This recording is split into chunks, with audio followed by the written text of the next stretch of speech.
मैं अपनी बात को रखना चाहता हूँ।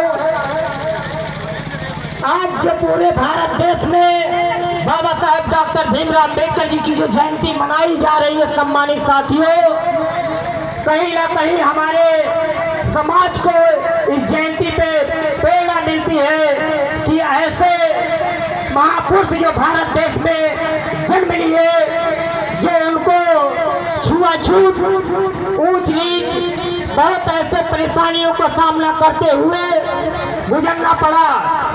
सम्मानित साथियों, बाबा साहेब डॉक्टर भीमराव अम्बेडकर जी को स्कूल में बैठने से भी वंचित किया गया, लेकिन वो बोलते थे कि हमें स्कूल में क्यों वंचित किया जा रहा बैठने के लिए।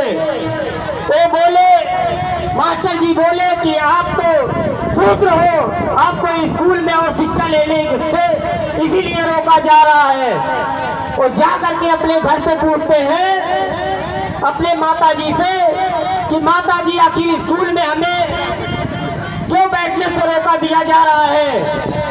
उनकी माता जी बोलती हैं कि आप अछूत हो, आपको पढ़ने का अधिकार नहीं है। बोले ये कहाँ पे लिखा है? उनकी माता जी कहती है वो उनकी किताबों में लिखा है। तो बाबा साहेब डॉक्टर भीमराव अम्बेडकर जी कहते हैं कि जब मैं पढ़ लिख कर महान बनूंगा तो मैं ऐसा किताब लिखूंगा कि इस भारत देश में रहने वाले शोषित वंचित पीड़ित को सम्मानजनक जीवन जीने का अधिकार मिलेगा। सम्मानित साथियों, तो ऐसे हमारे महापुरुष बाबा साहेब अम्बेडकर, जो आज हम लोग बढ़िया बढ़िया कपड़ा पहन रहे हैं, अच्छी अच्छी गाड़ियों में चल रहे हैं, ये किसी देवी देवता की देन नहीं है, हमारे बाबा साहेब डॉक्टर भीमराव अम्बेडकर की देन है। सम्मानित साथियों, सम्मानित साथियों, मैं कम शब्दों में अपनी बात को रखना चाहता हूँ। सम्मानित साथियों, तमन्ना से गुजरे 100 बार गहरे पानी में, तमन्ना से गुजरे 100 बार गहरे पानी में, अब अपने समाज को प्यास को बुझाते रहेंगे। और जो सर कभी झुके नहीं थे, दबाए गए थे, उस सर को भी उठाते रहेंगे।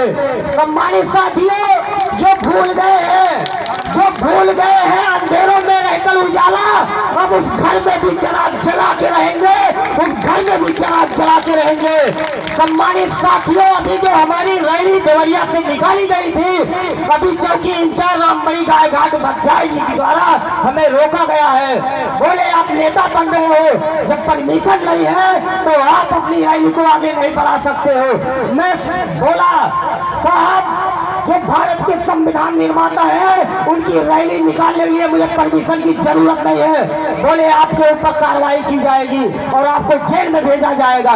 मैं बोला बहुत खुश नसीब हूँगा मैं, जो बाबा साहेब डॉक्टर अम्बेडकर की जयंती पे हमारी गिरफ्तारी हो जाएगी। सम्मानित साथियों, बहुत ही खुश नसीब होंगे।